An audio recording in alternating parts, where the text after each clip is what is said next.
And welcome back, fourth and long fans. It's your footy correspondent, Coach Donnie Hess here, back with another AFLW round review. And ladies and gentlemen, if you're watching the YouTube video, you can see a very, very good friend of the podcast, Mr. Gil Griffin. Gil, how are you doing, sir?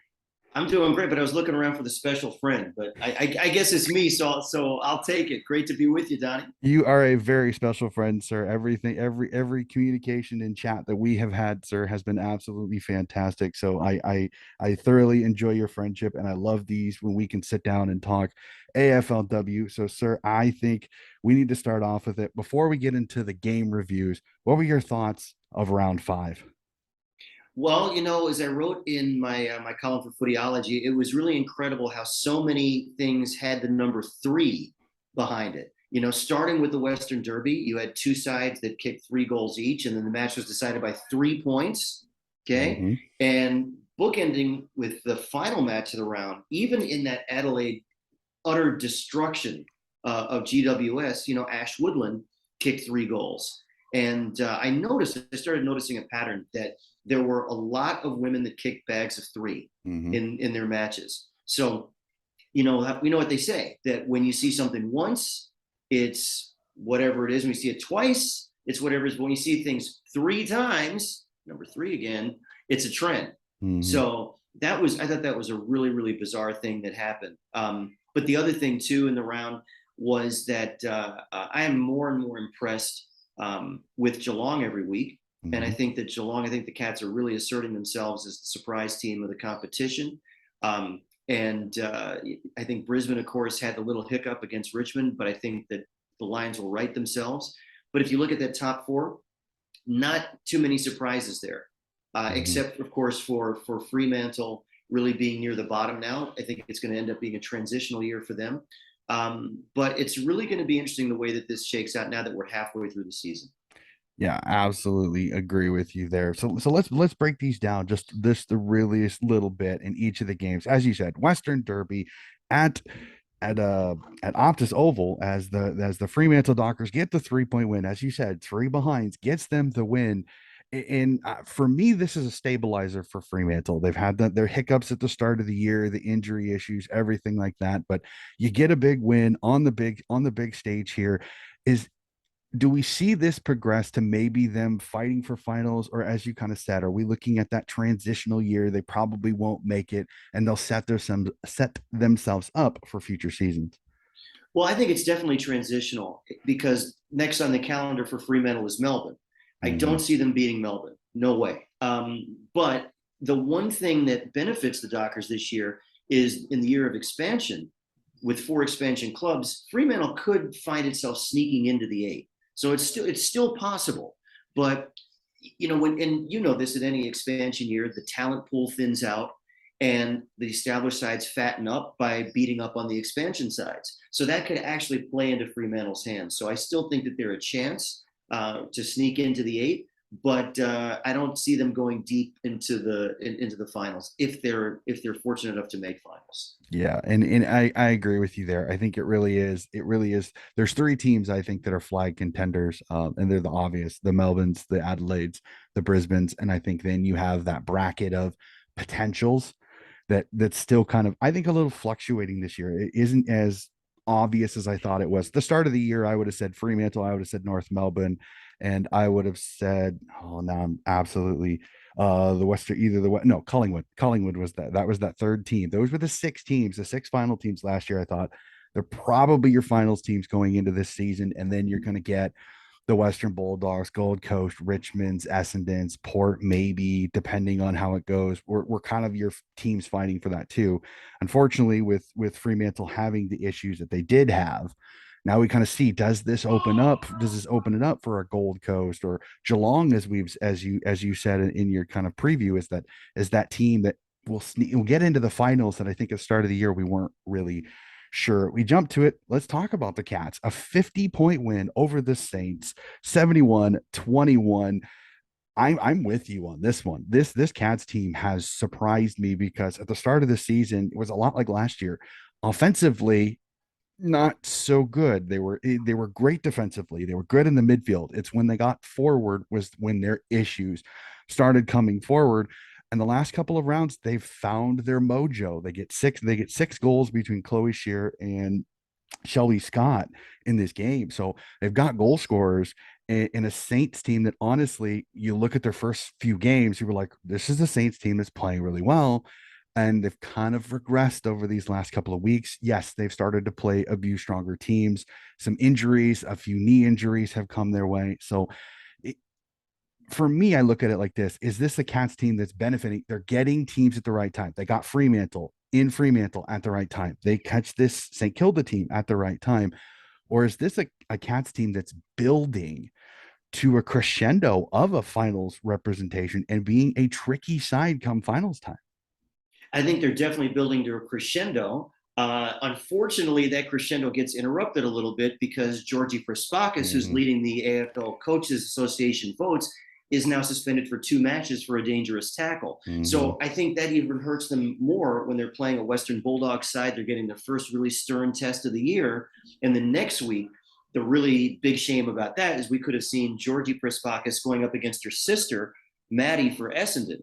But I totally agree that they're building to something. And if you take a look at it in terms of individual achievements, if you look at that AFLCA coaches votes ladder, I mean, the Cats have 2 players in the top 4 and Mhm. 3 overall. Because if you look at Amy McDonald, she's doing some incredible things, and then they have a third player that is down a little farther on the ladder, and that is the great Becky Webster. Mhm. And so that right there is a great nucleus to build around. And I think you're absolutely right in terms of having a lot of trouble scoring in years past. That was their big issue. But the other thing is too, you look at their side defensively, and they've conceded the fewest number of points than anybody. So it's not easy to score against Geelong. I think also a little side benefit, their confidence as an organization has to be buoyed by what the men did. And I'm sorry to say that in the grand final. But Geelong right now, it's a great time to be a Geelong Cats fan, because you've got the men who just took out the grand final, and you've got the women who I think we agree are a really rising side. I think they're going to be in the finals. And it's a great testament to what they've built. But I expect them to definitely be there, because they are giving some sides a lot of trouble. Oh yeah, I did not see this margin. I thought Geelong had a really good shot to win this game, but I did not see this margin. A 50-point margin was a little surprising. We jump to the next game, and that is the North Melbourne versus Western Bulldogs, and the North Melbourne gets the 15-point win. And I love this game because it just shows that veteran leadership of this North Melbourne team for me. Because this is a Doggies team that I think they were spitting fire. They were playing really, really well. Ellie Blackburn's playing well. Christy Lamb, both those two are absolutely insane. And the increased ability of Alice Edmonds in the rock, I think, has really helped Celine Moody go forward, which has helped their forward line a little bit after losing Bonnie Too Good. They've kind of, through committee, kind of been able to replace Bonnie Too Good. Now, is it the same? No, but they're able to. They've been playing pretty good footy defensively. They've been stout, even with that young backline. But they came up against a very veteran team that just did enough to get the win. So I look at it like this: is North putting themselves in that bracket with the top 4, or are they still a step below those top 3 teams for the Flags? And the Doggies, can they do damage come finals time? I think the answer to both of those questions is yes. And when we talk about the Bulldogs, don't forget they also lost Isabel Huntington Mm-hmm. in the offseason. But then look at Riley Wilcox. I mean, she's 17 and has set the competition alight. So she's definitely someone who's dangerous down there. And as you say, absolutely, you get Christy Lamb and you get Ellie Blackburn with that veteran leadership. But the only thing with that, when you talk about them vis-a-vis North Melbourne, for my money, North Melbourne's got the best midfield in the comp. Mm-hmm. They've got some incredible talent there. Ash Riddell, leading the way. You've got Jazzy Garner, who can also play back. You've got Emma Carney. I mean, there's no shortage of great midfielders. And I think you and I might also agree that it relates particularly well to a baseball adage, because in Mm-hmm. baseball, you can never have enough good pitching. I think I've learned from my own education in footy is that no club can ever have too many good midfielders. You Mm-hmm. need that depth in there. And but the thing is about this match that really stood out for me was Talia Randall. Mm-hmm. How good has she been going up forward. And it's interesting because North lost two small forwards in the offseason through defections to expansion clubs, and I really was concerned about how their forward line would go. But in that match, you had Talia Randall and Emma King, who I've always really liked as a ruck, doing some big things at the right times. And just in the end, they were able to pull away. And I think, honestly, I like the Roos to be in that top four more than I like Collingwood to be in there. I think that there could be a little surprise at the end of the season where North could find itself in the top four. Yeah, I completely agree. And I think the one thing I got to give is that Emma King's been able to go forward because of Rennie, her stepping in and being able to take more of um, those ruck taps, I think has let Emma King go forward a little bit, which I think helps her keep some of her stamina for the fourth quarter. Because I think sometimes when she was having to go in the ruck a lot, she was losing her impact come later in the game, which would take away kind of their midfield dominance. Because when you can get taps to, as you said, an elite midfield, that's very hard. And Jenna Bruton's in there, and you've got some absolute superstars in that midfield. Um, that that really, it does give them a massive advantage if they can win ruck taps. So her being able to go forward now, she's a matchup nightmare. There aren't too many defenders with her size and her strength and her ability to get free.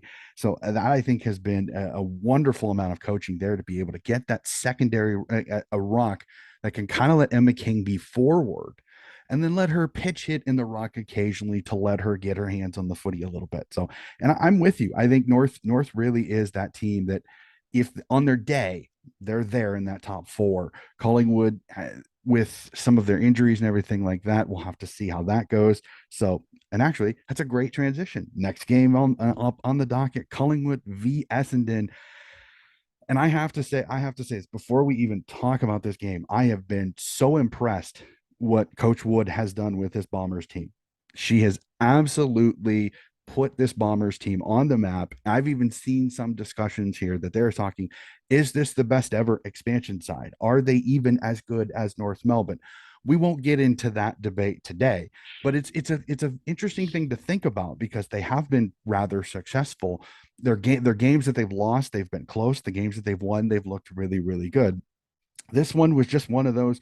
The lack of accuracy kicking on goal, I think, got them a little bit as they face a very veteran, very solid, very stable Collingwood side. That their defense really kind of showed this speedy offensive Essendon team what it's like to get dominated by a good defense. It is one of those. I've heard this adage, and I kind of like this one: is that offense gets you members, defense gets you premierships.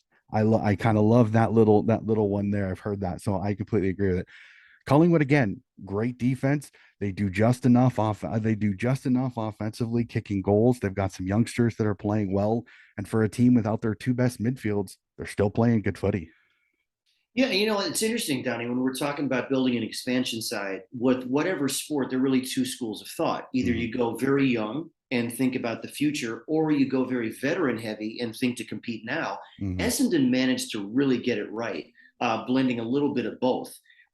Because if you think about it, Maddie Prespakis always wanted to be a bomber. That's who she grew up barracking for. Mm-hmm. Joe Watson was her idol. And then poaching Steph Kane from Fremantle and poaching Daria Bannister from North, and some of the things that they've been able to do there. And Bonnie Toogood from the Western Bulldogs, they have a really good, solid veteran side. So in some ways, it's not really too surprising. And with any luck at all, I mean, Essendon could easily be 4-1. They had a Mm-hmm. couple of grandstand finishes that just fell, just painstakingly short.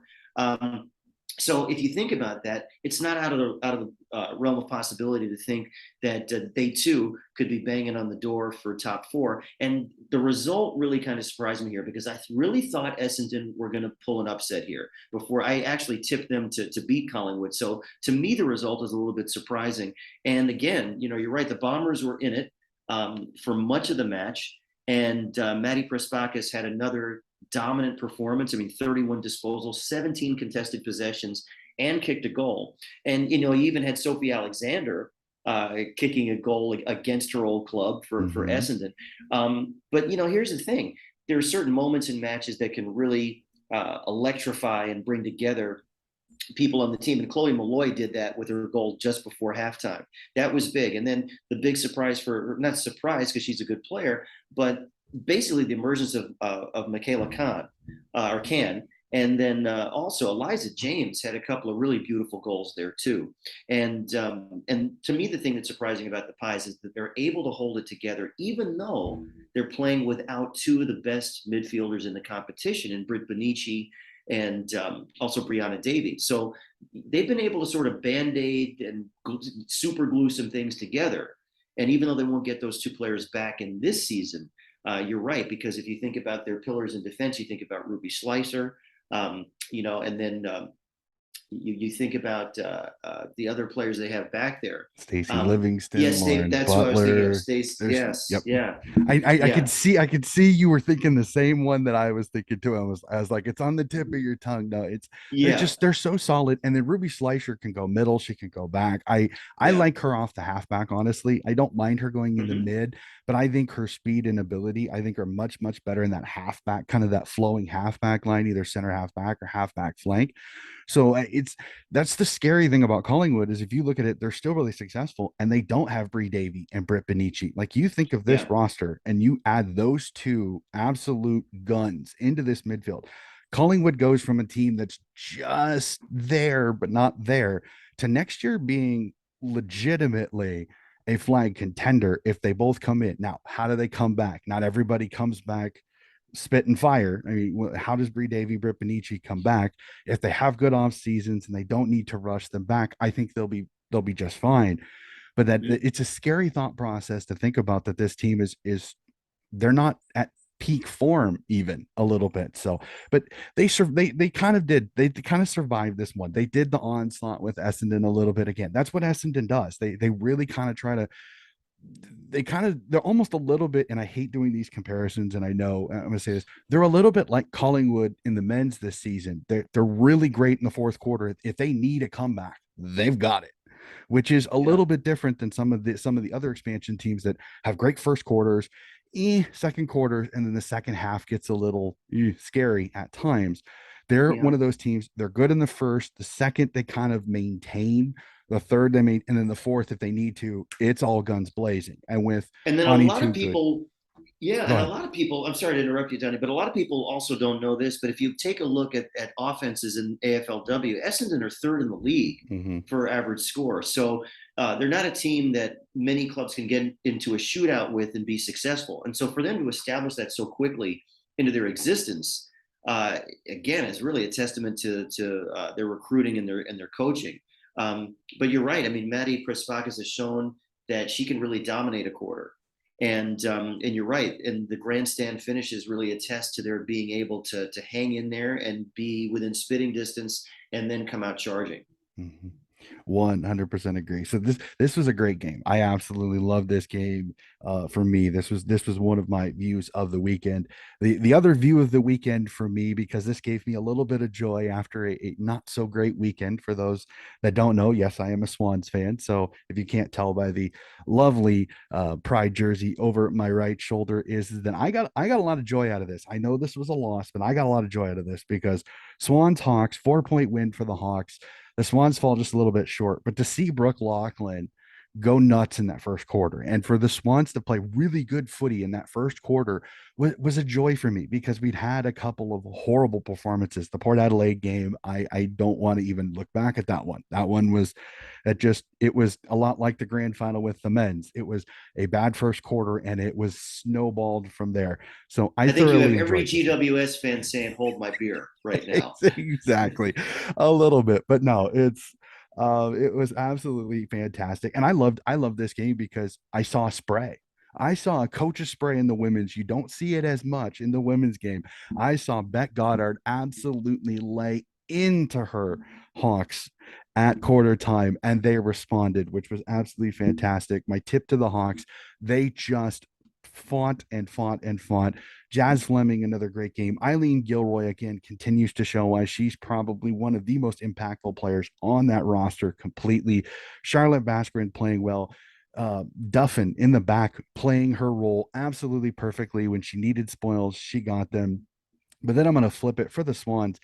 Montana Ham playing fantastic. Cynthia Hamilton having a fantastic game, the coming back off of concussion, and Brooke Lachlan kicking three absolute fantastic goals in the first quarter. This was a fun game for me, though the Swans fell short. This was a fantastic game because this was two teams going for it. Because unfortunately, I do see it. This was the only win opportunity for both of these teams. It really may have been. And, when you talk about Cynthia Hamilton, it was great that she was able to be so influential. The only thing is, she kicked 0-2. Mm-hmm. And if she had had some accuracy, that's the difference between winning and losing right there. Mm-hmm. And also Jasmine Fleming, getting a look at her for Hawthorn, and then Talia Fellows kicking 3 goals. Mm-hmm. I'm a little bit surprised that Caitlin Ashmore hasn't had as big an impact or a bigger impact, when she was at North, and I thought that was a real big defection when she went over to Hawthorn. But it's funny you mentioned Beck Goddard, because to me, Beck Goddard is kind of like, at least in her coaching and verbiage, kind of like a female version of Ross Lyon. Mm-hmm. When I watched her do commentary, she would come up with the oddest, funniest one-liners you've ever heard, and Mm-hmm. start coining her own terms, the same way that Ross Lyon would come up with certain things.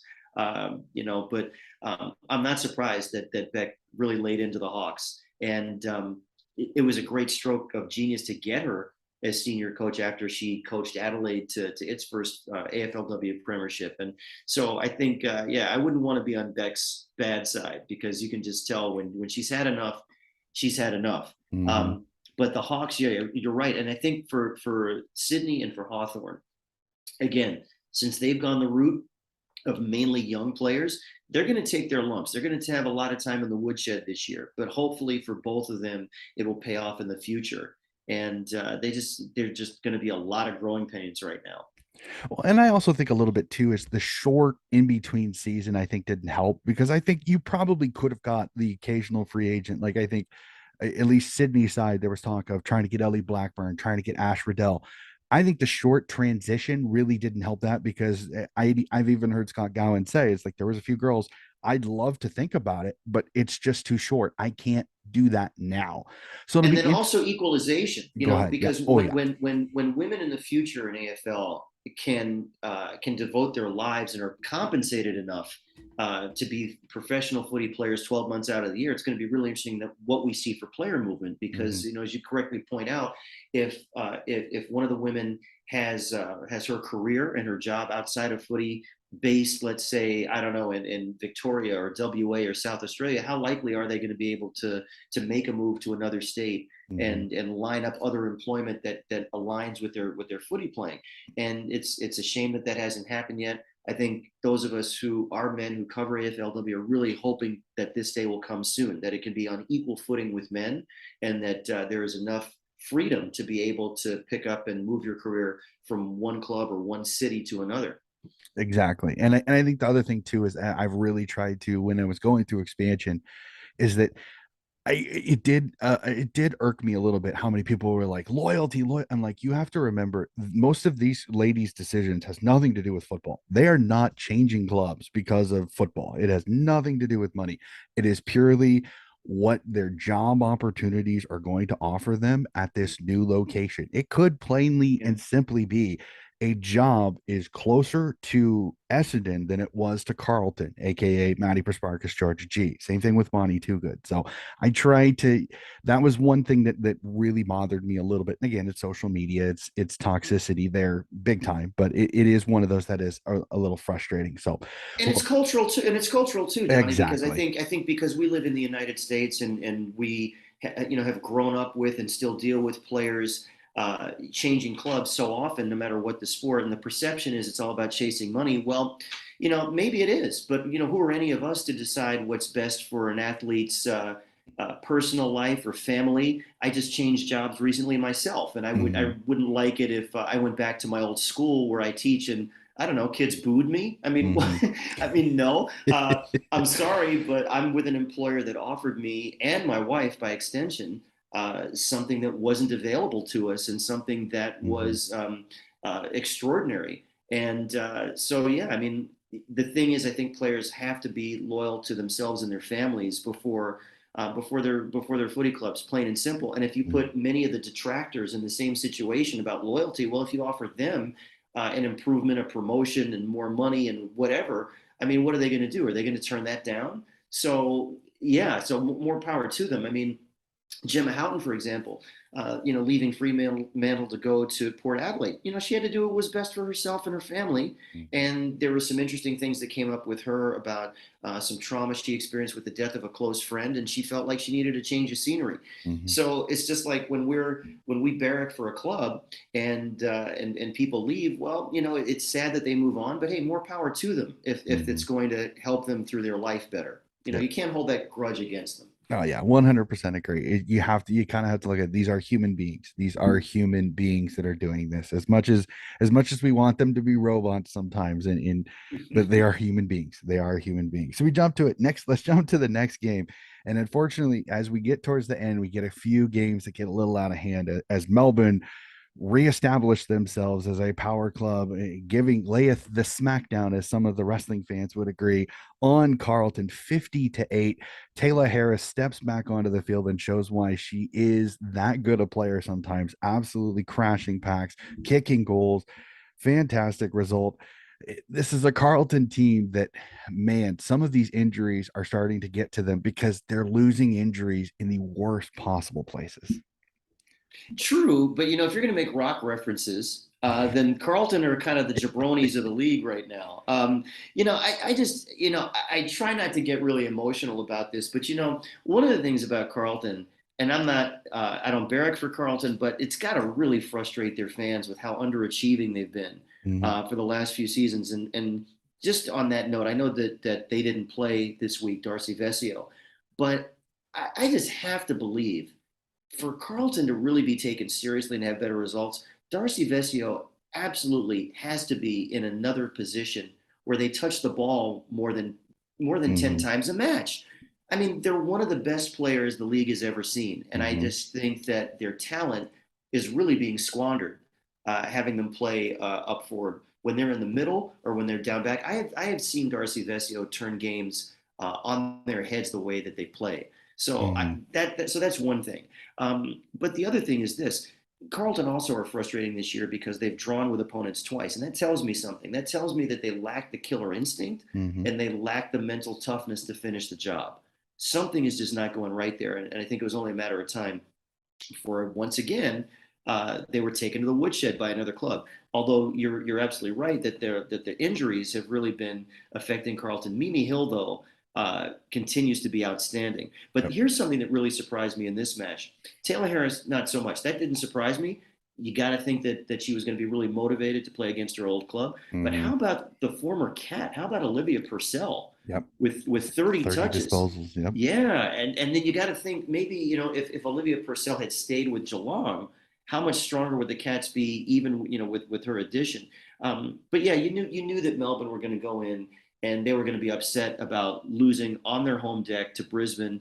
They really got overrun in the second half. So yeah, so Melbourne definitely are back, no Yeah, doubt. definitely. And the scary part with Melbourne is that they bat so deep. Like Olivia Purcell gets 30 disposals, but I mean, that's a midfield with Karen Paxman, West, you've got Lily Mithen, you've got Alyssa Bannon can run through the midfield. I mean, it is a who's who running through that midfield. So this is a team that on its day, again, Melbourne, Brisbane, and Adelaide, I think of the three teams that are fighting for the flag. And on its day, Melbourne can be a scary team if they get that type of performance from Taylor Harris and then get an Olivia Purcell with 30 disposals. Paxman has a lower disposal game, but still makes an impact. Eliza West playing out of her skin for most of this season. She has a lower game. Lily Mithen has a lower game. So it is one of those where if one has a bad day, some of the others step up and play well. And their defense is just so good that Libby Birch back there is an absolute general back there. So this Melbourne team is going to be fun to watch. But let's go to it. We have to go Yeah, to well, it. and you didn't even mention Daisy Pierce, so that's how she's deep just they back. she's just consistent no matter where you put her. You put her in the Yeah. back, she's great. You put her in the front, she's great. Like You it's put one her of on those. TV, she's great too. She's a great commentator. 100% agree. Absolutely love Daisy. More Daisy, please. Please, more Daisy on the calls. Absolutely. absolutely love her to death. But let's go to it. We have to talk about it. The upset of the round, Richmond over Brisbane by 4, 18-14. This is a Richmond team that honestly I have been talking about all season because Ellie McKenzie, Maud Conti, Grace Egan, that is a trio there. That is hard to beat, let alone. But then you get absolute out of nowhere, Elise Sharon coming out of the back, Maddie Shevlin having a great game. Gab Seymour, I think, for an undersized rock, has played very, very well. And for some weird reason, they found the hidden formula to take down this high scoring Brisbane team and give up 14 points.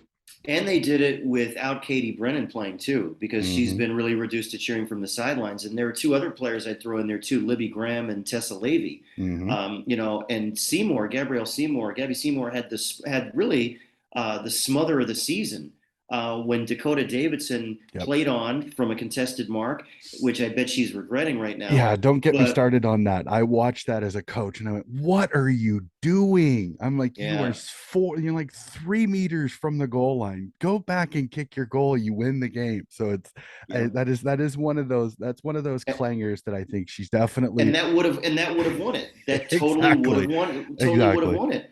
But that Tessa Levy is a real special case too, because a lot of people don't know this, but Tessa Levy is still the only modern professional athlete that has ever played two elite level professional competitions, two different sports in less than 24 hours, which she did last year. She played in Hmm. a WNBL game, scored a bunch of points for her team, flew across the country I and remember played that. and then played for Richmond. And this is one of the things, Donnie, where I feel like when we're talking about growing the game, I don't mean to go off on too much of a tangent here, but to an American viewing audience, these are the types of things that absolutely have to be talked about, Oh because when yeah. we think two sport here, we think Deion Sanders, we think Bo Jackson. If we really want to be historical, we go back to the Native American athlete Jim Thorpe. Hmm. But if we're talking about, but I think because the fact she's in Australia and she's a woman, these kinds of things don't even get mentioned very much. Hmm. And I think even Richmond itself tends to really downplay that. I remember wanting to write a feature about Tessa Levy and her accomplishment, and I never got a response back. But anyway, Richmond, if you hear me, please, I still would love to talk to Tessa Levy at some point. But Richmond has a lot of great athletes, and you mentioned Moncanti. She is tremendous. What a year! And Hmm. then also, what about Courtney Wakefield? Oh yeah. Oh Picking up yeah. the slack this year in the forward line. So I guess it's and Ellie McKenzie, huge fan of Ellie McKenzie.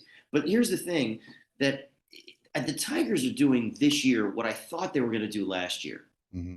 So who knows? It's going to be a real interesting match that they have coming up against Gold Coast. But Hmm. I think they're going to be buoyed by the confidence that they've gained with this upset. And don't forget the footy deities helped out a little bit with those swirling winds. Hmm. So Oh yeah. that was a Well, help too. and the other scary part, Richmond is a little bit like Collingwood, is that some of their better players, Harriet Cordner, still out with her ACL from last year. Beck Miller, who kind of stepped in for Harriet Cordner, has been out with an injury as well. So two of their better defenders weren't even playing in this game. So for them to play as well as they did defensively without both those two impact players, and then as you said, Katie Brennan wasn't in there. So this is a Richmond team I think is they're my smoky come finals Mm-hmm. time to be a team that you need to keep an eye out because on their day they're scary. They on their day they are scary. And let's jump to the next one up in Because the then you're coming into my Smoky. My Smoky is all Gold right. Coast. Oh, and I completely and I've been very very pleasantly happy with their progress because my worry was going into this season is I thought Sarah Perkins was their linchpin. She was there last year. She came in and really solidified that team. She had missed with the ACL. That was the year they only had one win. They had one win or no wins. I can't remember specifically right off the top of my head, but she came in last year and look at the improvement of that. Charlie Rowbottom comes in. That's great, but you got to still kick goals. And I think she helped take a little pressure and let Tara Bohanna be the incredible player. And I've been so happy. Tara Bohanna has stepped up. She's grabbed that leader of the forward line. Now she's the captain. And Kalinda Howarth is playing up to her potential. She is an absolute superstar on her day when she wants to be. I love this for the Suns because I think there's a great game against a Port Adelaide team that I had heard a lot of people were high on, that they even had them just a little bit above Essendon because of the depth that they had. So the Suns get the 14-point win, and again, I think I completely agree with you. This is the marquee matchup here is the Suns Richmond this next week. We'll talk about that in a little bit, but I'm loving the Suns. I think it's fantastic for footy that they are playing well because it just gives me so much positive because they're such a young team with a lot of young superstars that I think are playing very, very well. Yeah, and then it's a far cry from where they were last season and the season before. To come from being a side that no one took seriously, in some matches they didn't take the matches seriously, and I think Cameron Joyce going over there to be senior coach has made a huge difference. And Cameron, I actually, or Joyce as they call him, I've gotten to know him because he was involved in North Melbourne's recruiting of American born and bred players. He was Mhm. really instrumental in recruiting Eric Wallace, the Beast. And he's always been an out of the box thinker. And I think he is young enough and relatable enough to the women on that side that they really got behind him and bought in. And of the players that you highlighted, you got to throw Lauren Ahrens in there too. Yep. Lauren Ahrens was just like a suffocating blanket on Erin Phillips. And Erin Phillips is still yet to hit her straps for Port, which I think is part of why Port has gotten off to such a slow start. That and Gemma Houghton being out for a Mm. very long time there. But also too, yeah, Charlie Rowbottom is having a fantastic season, and also Jack DePay Mhm. has been a really good goal kicking threat, and that has really helped Gold Coast quite a bit. And yeah, they are really on, as you say, you use the phrase on their day. Uh, they are really a strong side. I think what it is for me, where Gold Coast would have to convince me of their fortitude is being able to play on the road and being able to play in adverse conditions because that can throw them off. But at home, they don't want to be flat track bullies, but they tend to do a lot better at home than they do on the road for sure. Yeah, and unfortunately that happened. So, and I don't want to. I really, really don't want to. But we got to discuss it, and that is the game that has everybody talking, and that is Adelaide's 96-point win over the GWS Giants, 97-1. And I I'm one of those. I try not to be the negative Nancy. I really don't. So I'm gonna swing more positive. This Adelaide side on its day when it does this scares me. They scare me with how good they can be when Ann Hatchard can go nuts. Ebony Marinoff can go nuts. Holy Christmas Eve. Wow. Well, here's the one thing that's really funny about this match is that Adelaide really should have pitched the shutout because the only way that GWS scored was that an Adelaide player was kicking backward and it hit the behind post. That was the only. So this has got to be really demoralizing for GWS because they registered their only point through a clanger by the opposite side, and this was really incredible. So to me, this was way beyond a glorified training drill. I don't know what this was. It just was an absolute massacre. And the thing that's baffling to me about GWS is that it's not as if they don't have the good players. They've got Elise Parker, they've got Alicia Mm-hmm. Eva, who are two really great midfielders. But one of the things that I've noticed is that if you, as a defensive side, hold Cora Staunton Mm-hmm. goalless, you're going to win Yep. because Cora Staunton is too much of a one-woman show. There's nobody else really who's helping her out. Georgia Garnett came in the round before it and kicked a goal, but GWS just does not score often enough, and Adelaide are just they bat. You talk about Melbourne batting deep, boy.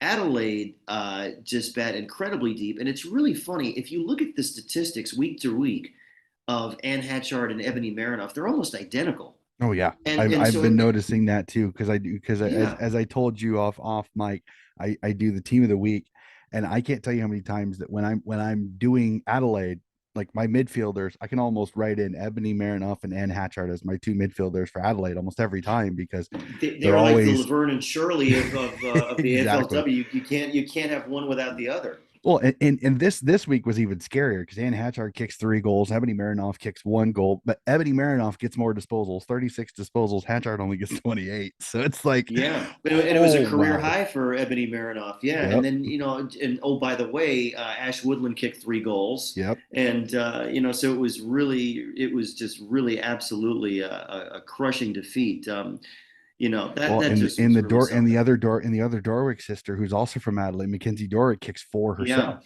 So like yeah, that's right. that was what's crazy about that is that the two Dorwick sisters have been going absolutely crazy for the two Port teams with this 4 goals, and then the Dorwick for Port Adelaide playing really really well in the midfield with Hannah Ewing. So it's been wow. I Yeah. saw this result and just was like, oh boy, oh boy. Well, So let me put it. Well, hold on a second, because I'm gonna have a hold my beer moment with you, because please go remember, ahead.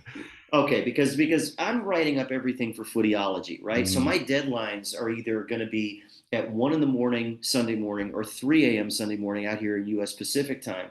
So with this being the last match of the round, in some ways it was okay because I had written up all of my copy for every Mhm. other match, and I was thinking, okay, this is easy. I just need a few sentences here and polish this up. Well, then Adelaide had to go and make it historic, and I'm thinking, okay, I've got to now add something to the first paragraph, and then the saving grace was Ash Woodland's 3 goals, because I'm going with this theme about great things coming in threes. Mhm.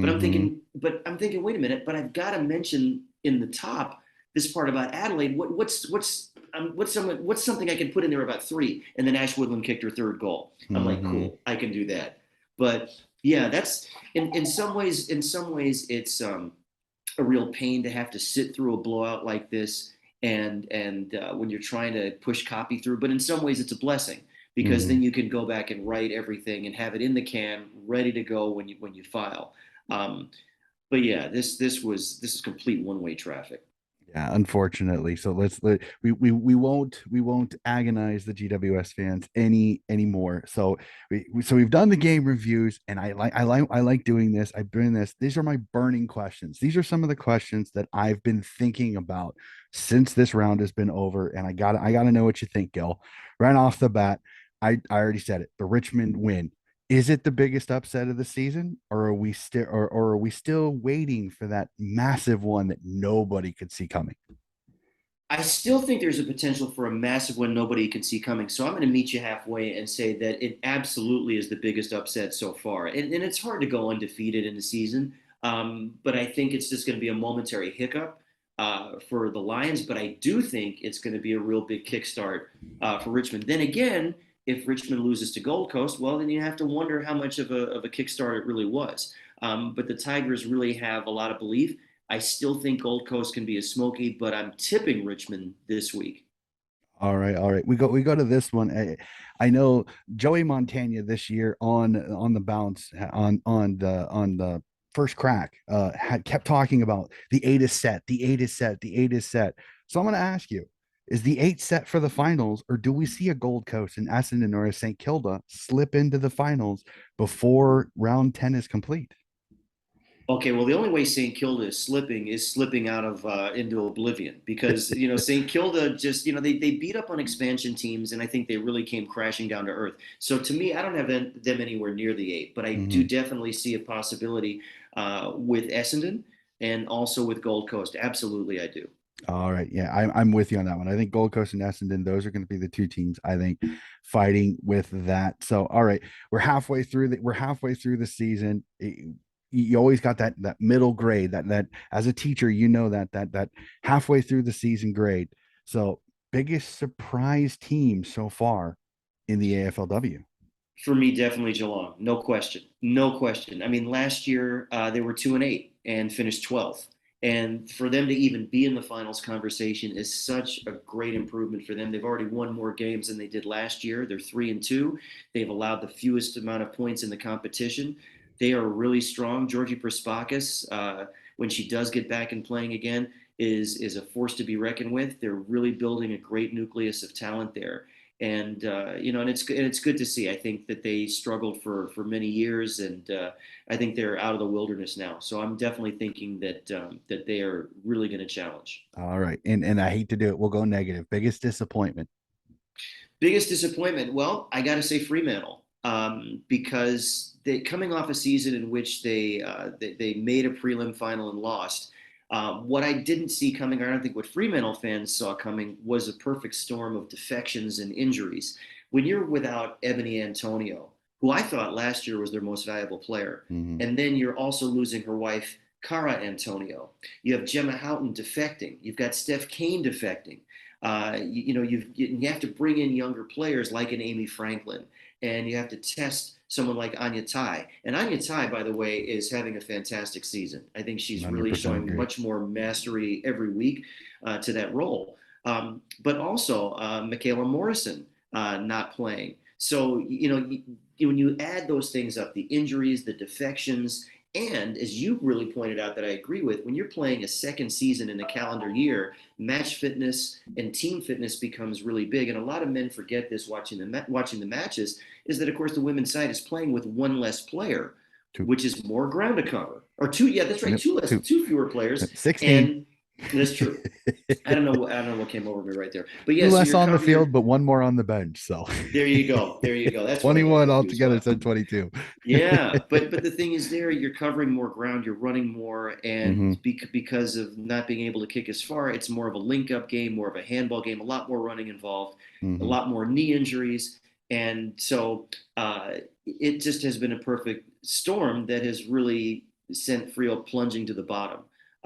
It's funny. I was going to say Carlton, but then again, Carlton have underachieved for years. So I think with expectations, it's got to be Fremantle as the biggest Yeah, disappointment. and I think a little bit too with Carlton was is I think a lot of people down were a little bit down on them because of the losses that they had. They had so many, as you say, defected. I In that situation, it's when your two of your biggest superstars in George D and Maddie Persparkas go. I mean, that instantly is a wound that is not easy to fix. So I'm 100% with you on that. So all right, we kind of discussed this a little bit, but I want to double check and be sure on this. So besides the Melbourne, Adelaide, Brisbane, the trio that I think everybody's talking about winning the grand final, is there another team that's kind of put themselves in that contention, or is it still just those three? You never want to say it's only three, because some team could come out of nowhere, like Collingwood in the men's side this year. Mm-hmm. Um, but I'm still going to back Brisbane to win it all. I really think Brisbane have the deadliest forward line in the competition. I think they're really deep, and I would not be surprised if it ends up being a Brisbane Melbourne grand final. Mm-hmm. Although Adelaide, you can never count Adelaide out. I think those three are really the ones that are going to cause the most trouble. It's a shame that there can't be some kind of way to have all three play against each other and determine it, because Melbourne just got by Brisbane in that great preliminary final at the MCG. So, but yeah, I think it's going to be Brisbane holding that couple off at the end of the season. Yeah, I'm with you.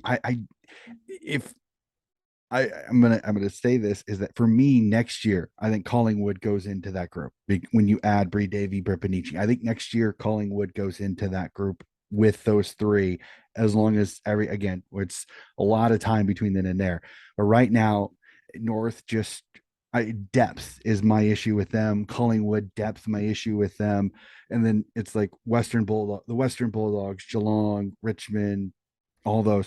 It's the depth of player that worries me when it comes to, because Adelaide, Brisbane, and Melbourne are so deep that they And can. a Yeah. lot of people forget this a couple of years ago. If Collingwood hadn't had the Stephen Milne bounce in that match at the Gabba, Mm-hmm.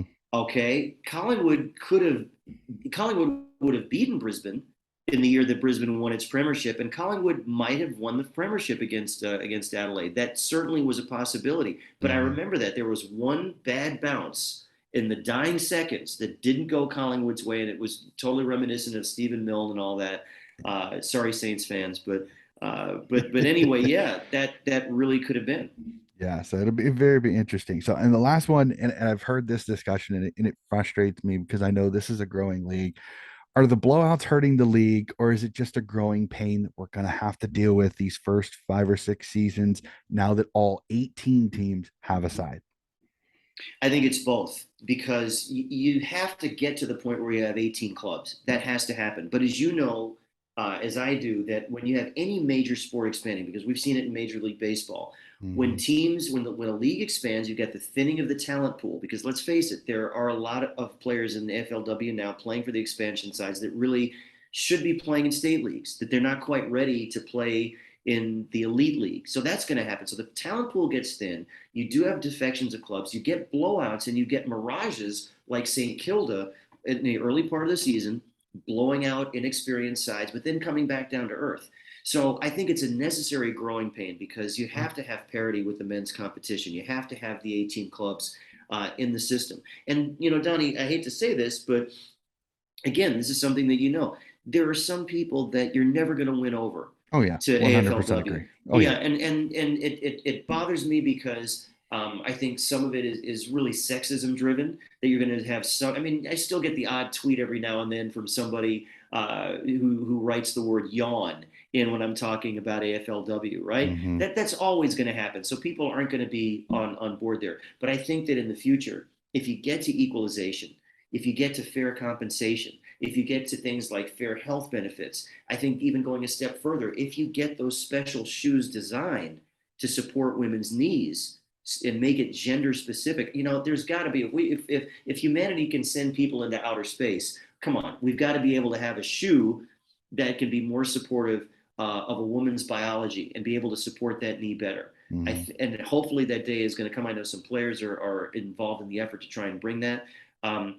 So I think as the more professional the competition gets, I think that it's going to be on equal footing. But you can also argue that there are blowouts in men's games. Some of the Exactly. And same that's what things I that was we going to see say. happen in the men's game. I was Yeah, listening to the girls talking, the credit to the girls podcast, and Lucy Watkins put that up, and I go, and that's the one thing that I find fascinating for all these people. It's like, it's not competitive, there's blowouts. Like, do you not watch the men's league? I mean, there's games that are 110, so it's like, I'm not, and those teams have been established for 40, 50 years. It happens. yeah. Footy is a momentum game. I mean, anybody that watches it knows, if you get a momentum game, it can get out of hand quickly, because if a team's Yeah. got positive momentum and all the confidence, they're going to play better. It's going to get ugly. So I'm, And the bottom I line is, go ahead. if you're a footy fan, you appreciate men's footy for what it is, and you appreciate women's footy for what it is. But the bottom line, it's still footy.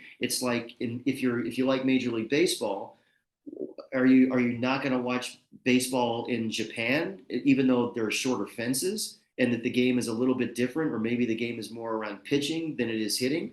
So to me, it's just a different variety of footy, and you learn more about that kind of footy in the game itself by watching it. Just in women's, there's more of a link-up game. But you and I have seen how far the league has come. Because let's face it, in the first year of AFLW, it wasn't always a guarantee that when a ball was kicked, it was going to be marked, Mm-hmm. right? It was, and so it had growing pains there. But now the level of play with the increased training regimen, with the ability to have more matches in the season, the experience that these women are getting, right? I think the quality of footy is getting a lot better. Although, of course, in that last match of the round with GWS and Adelaide, yeah, you're gonna have some results like that. Mm-hmm. You are, Yeah.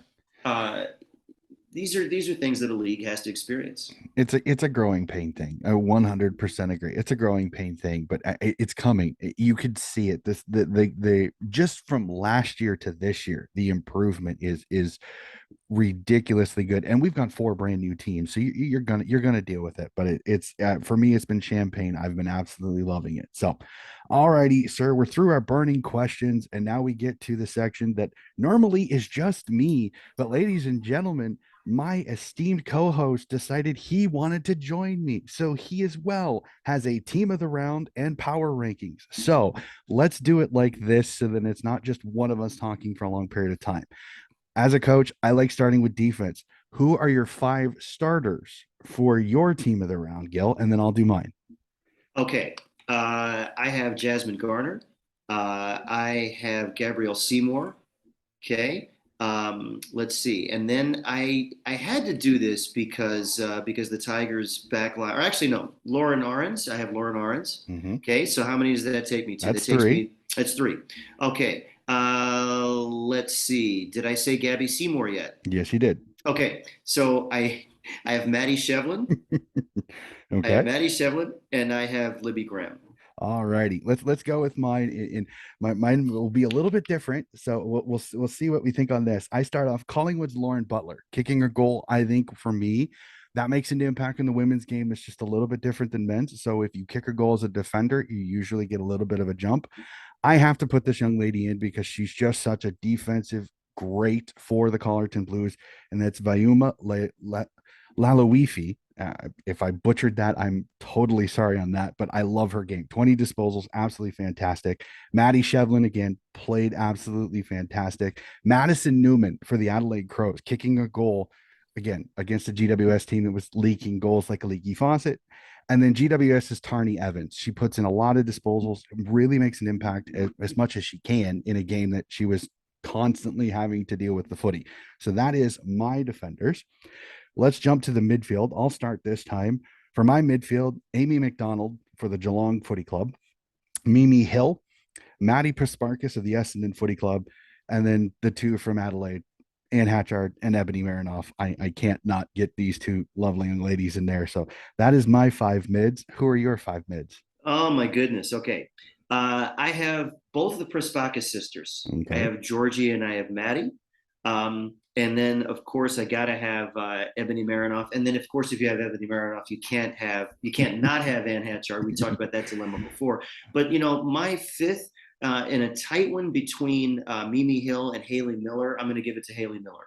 All right. Not and there is no bad one on this one. Yeah. Everyone has different. So who do you have as your rock? I have Lauren Bella Okay. of Gold Coast. I think she really dominated the proceedings in the ruck. I still think that on her day, she is right up there with some of the best rucks in the game. I definitely think that. Although I'll tell you what, Lauren Pierce for Melbourne is also outstanding. She's one of my favorites to watch in the ruck. Emma King when she rucks, and also the Moody sisters. But I'm Mm-hmm. going to go with Lauren Bella here. Alrighty, for me again, it's the impact of the women's game with goals. So I have Caitlin Gould of the Adelaide Crows. So she had a pretty really good game here. It was difficult. I had Bree Moody, Olivia Fuller from the Geelong Cats, and Caitlin Gould all had kick goals. So it kind of went down to impact in other statistical spots. So Caitlin gets my tip on that one. We'll jump to the forwards, and I've said this for my men's. It's the goal kickers, the ladies that kick the most goals are going to get in. So it's going to be pretty obvious on this one. Geelong Shelley Scott, Sydney's Brooke Lachlan, Melbourne's Taylor Harris, Gold Coast Tara Bohannon, and Adelaide's Mackenzie Dorick are my five Okay. starters for the forwards. And yours are, sir? And it's and because I'm terrible at math, six doesn't go into five here. But Well, I you do have a share some bench. of You do what have you're. a bench. So you can, so Yeah. if you could Okay. slip that sixth one into your bench. Okay. Well, I'm gonna go with Shelly Scott of Geelong. I'm gonna throw Ash Woodland in there because she's Ash Woodland and she does her goal kicking thing every week. Mm-hmm. I'm gonna go out of the box a little bit and go with Talia Randall because I'm gonna also throw in some contested marks in there. Okay. Also, I'm going to go with Eliza James, who had two really big and important goals for Collingwood. Mm-hmm. And I'm also going to go with, if I have to go between Anya Tai and Courtney Wakefield, I'm going to actually take Anya Tai in this because Mm-hmm. she is showing so much in learning the role. She had been in the back line. She'd done a little bit of pinch hitting in the ruck, but she is really, really taking to that tall target role Mm-hmm. and being able to kick goals. So those are going to be my forwards. All right. And did you do a bench? Let me see. How many do we get on the bench? Five on the bench for the women. So for me, I do a Okay. defender, a ruck, a midfielder, a forward, and a utility. The utility can be anything. It kind of is kind of my Okay.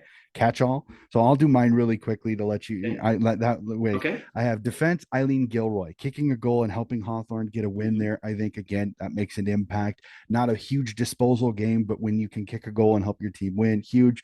Ruck, Olivia Fuller again, goal kicking even as a rock, I think is an impact there. Melbourne's Olivia Purcell, as we had stated earlier, 30 disposals, a great game for that young lady. Um, the other 3 goal kicker in the Hawthorn Sydney game, Hawthorn's Talia Fellows, and my utility, Charlie Rowbottom. I mean, what a game by that young lady there. So that is my Yeah. bench. She is my utility. Okay, if we have five, it's going to be a little bit more amorphous for me. I'm not going to assign them necessarily for utility and all that, but Everybody I does it also, differently. That's just for me. right? I like for so many of those, for some of these team of the weeks, they don't put a second rock. I like giving a rock, Yeah, another rock, a little yeah. bit of love. So that's why I do it the way I do. Okay. So Well, I'm going to stick with one ruck, but I am going to that's go fine. for in the forward line. I'm going to go with Courtney Wakefield. Mm-hmm. And then through the middle, I'm going to put in Charlie Rowbottom and Mimi Hill. Down back, I'm also going to throw in Tessa Levy. And let me see. And if I didn't have her, I should have in the starting side Amy McDonald. Mm-hmm. So So you have three yeah, a defender, forward, and 3 mids on the bench. Now that's not a bad yeah. thing, especially with the run of the bench. So those are our teams of the week, ladies and gentlemen. So those are listening. Let us know what you guys think of our teams of the week. We go to power rankings. Since you are the guest, sir, let's start at it from 5 to 1. Who are your power rankings? 5 to 1.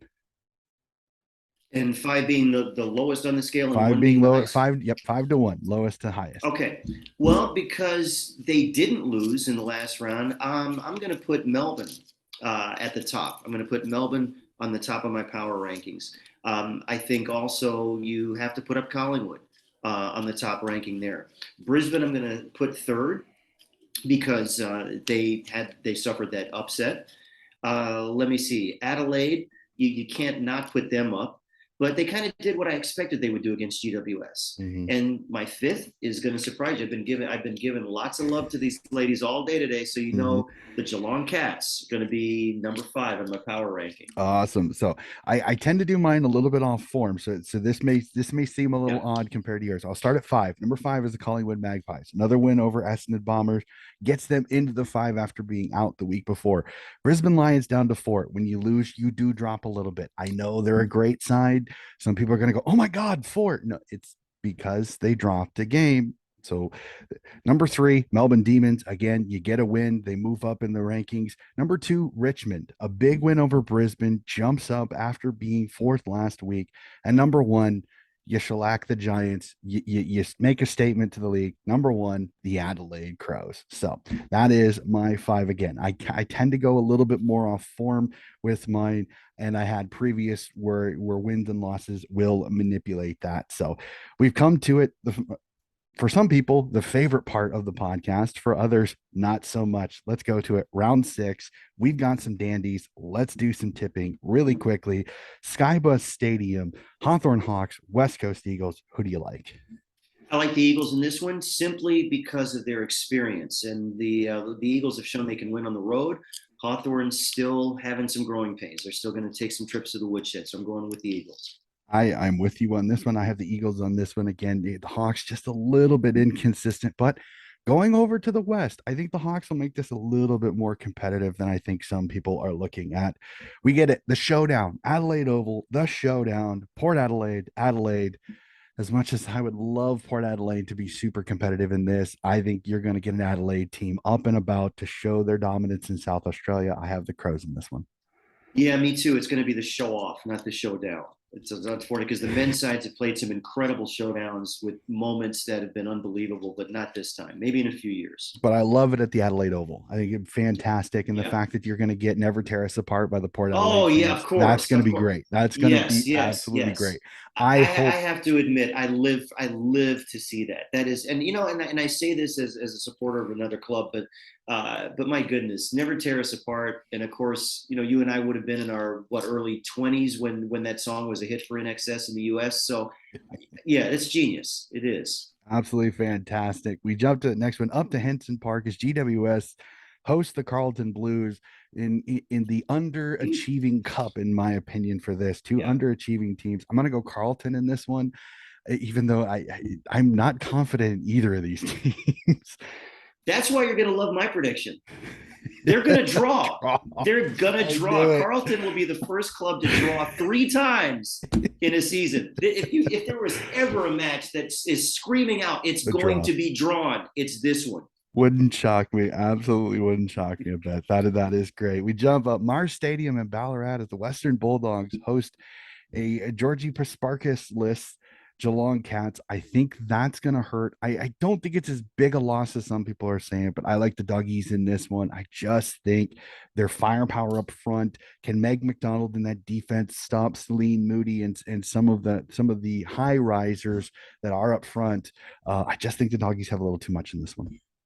I'm going for the doggies too in this one, and I have a very soft spot for Ballarat because I went there to do a lot of work on my book, and that's where Eric Wallace did a lot of his playing when he was on the North Melbourne list. I love Ballarat, love the town, love the stadium and all that. Yeah, the Bulldogs will get over the line. All right, jump to RESA Park as St. Kilda hosts the Pies. Who do you like in this one? Gee, well, I've been kind of beating up St. Kilda a little bit, so I'm taking the Pie. Sorry, all Saints fans, but Pie should win this one comfortably. Yeah, it's the silver platter set up there. I'm with you on this one. I have the Pies. I think the Pies have just a little too much firepower going forward, a little too much depth, and the Saints got exposed just a little bit, and their injuries have really kind of brought them back to reality a little bit. Over to the Swinburne Center in the game that we've discussed this almost this entire episode is as our litmus test. Richmond versus Gold Coast. I like the Tigers in this one. I think their midfield is going to give their midfield a little bit of trouble. I think they're going to be buoyed off of it.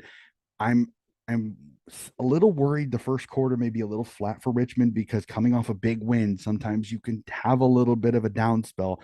Can they bounce back from that, play well? I think they will. I got Richmond, but I think this is close. I think this is a humdinger at the end. I think so too, and I think Richmond will win. I think that GWS has often had trouble went out of its depth and out of its environment. They're going to be in a situation where they're away from home. Swirly winds may play a part. So yeah, I'm going with Richmond. All right. An intriguing one here. I cannot wait for this one at Morton Bay Central Sports Complex as the Brisbane Lions host the Essendon Bombers. Who do you like in this one? This one is going to be one of the matches of the round. I am definitely going with Brisbane. I think Essendon are a really exciting club to watch. But one thing I've learned from watching AFLW is when a side gets embarrassed and beaten, they don't come back too happy the next round. And I'm banking on Brisbane playing in more of their element, playing in the away from Swinburne Center. And I think that they will definitely get the chocolates in this one. This is one of those that the strength of the Brisbane Lions and the weakness of the Essendon Bombers may scare me a little bit. I'm worried this game can get out of hand if Brisbane can get going and get on top. If Essendon can play defense through their offense, then I think this is a more even game. But if Brisbane starts to win ruck taps and start bombing it into the 50, Essendon's defense is their weak point. And if you can get on top of them, it's hard for them to come back. They're going to have their And strength. also, and Go ahead. also when you have an Orlo Dwyer and an Emily Bates on your side, boy, that forward line gets a lot of supply. Yep, 100% agree with you on that one. So we jump to it. The one that, as anybody can see in the YouTube, we have a diehard Fremantle Docker. So we're going to test his loyalty here. Fremantle v Melbourne, Fremantle Oval. Can the Dockers pull the upset, or is Melbourne just a tiny bit too strong? I think Melbourne's a lot too strong in this one, honestly. I mean, and plus Melbourne have had really good success playing in the West. They have beaten Fremantle at Fremantle Oval, and they destroyed them last year at Optus Stadium. And again, I just think the Dockers they're not so banged up now, but they're still really, I think the really big thing, they're sorely missing the Antonios, most notably Ebony. Melbourne just has too many weapons. Fremantle has some good veteran leadership, but a lot of youngsters still learning their roles. So I don't see how you can tip Fremantle in this one. I'm going with Melbourne. Yeah, I got Melbourne in this one. Just a little too much ability in depth there on that one. And the last one, Swinburne Center. Oh boy, can the Swans keep this one close? I don't think it will be super close. I think North Melbourne wins this one over the Swans. So, but we'll see. Can the Swans keep this one close in this one? I think it's going to be back to the woodshed for the Swans. The North Melbourne are way too good. And it gets tired for young sides to hear this. You get your hat handed to you, but you learn a lot of valuable lessons going forward. And I think that North Melbourne's midfield is going to put on a masterclass here, and the young Swannies are going to be maybe richer for learning from it. Yeah, it's one of those you're gonna get a learning experience in this one, even taking a whooping. So, and that, sir, will be all 9 games. Again, I love saying that 9 games in the AFLW. So fantastic to say. And Gil, as per usual, absolutely fantastic to have you on. You are doing so great with Footyology. I love your articles. Absolutely Thank you. fantastic. Keep up the great work, sir. And I know I've told you this a little bit off camera, but I'll be in California here in a few weeks, sir. So if you can find your You way didn't tell to, me that. When are you going to be in I will California? be in Ontario, California. USAFL Nationals will be in That's right. Ontario, When are the California. so that's next month, The right? 15th and the 16th is the tournament days. I will be in California on the Oh 13th. I wow. fly in Thursday and I fly out Okay. Tuesday the 18th. So Well, if we as could, much as I'd love to be down there calling some matches, hopefully the team over my shoulder here will be involved. The other shoulder might be involved in some World Series play. Can I point to the Mets right there and just so we're, there we go. Got to for show those that that off a don't little know, bit. he is a diehard Mets fan and they are playing very, very well this season. So Well, not lately because we lost to the Miami Marlins and now we're tied for first place. So that sets us up for a big weekend in Atlanta against the Atlanta Braves, with whom we're tied. So that could be real. That's going to be big this weekend. yeah, it'll be fantastic. But yep, I will reach out and let you know if you can make it. That'd be fantastic. But Yeah. yep, USAFL Nationals in a few weeks. I'm looking forward to it. Oh, it's going to be fun. I think my boys might do pretty well this year. I've got a good group coming out. We just don't know who we're going to be with. That's still to be determined. So, Well, ladies and and good gentlemen, luck to you on that one. I And then will. We appreciate it. somehow we got to manage a conversation during the AFL men's trade period too. That I think I would definitely do. In fact, I may have a very special guest for that particular episode. I'm working on Wow. it. I'm not going to say Not any Colin names. Young, is it? No, it's not. No, it's not. No, it's not. I'll tell Luke you off cam. Jackson? I will tell you off camera. I will tell you off camera. All righty. All right, That is mate. going to do it for our AFLW round review. Thank you again for joining us. Gil, have a wonderful evening. I know you have a very special plan right after we're done talking here. Yeah, that's right. We have. I'm at a boarding school, and we actually will have our first formal. I'm not really much of a tie guy, but I should tell you this. I should tell you this, Donnie. I One of my conditions, because my wife and I were talking. My wife was saying, you got to look good for me. Don't embarrass me. I said, okay, but one condition. I am going to wear tonight as my tie uh, a design that Liam Henry of the Fremantle Dockers did. He owns a tie company, and they're made with special Aboriginal cultural designs. So I'll be rocking a purple tie designed by Liam Henry that I bought a few years ago. Fantastic. Absolutely fantastic. So that is going to do it for our episode, ladies and gentlemen. I will be back again next week talking AFLW round 6. Have a wonderful evening, and we will see you again next week.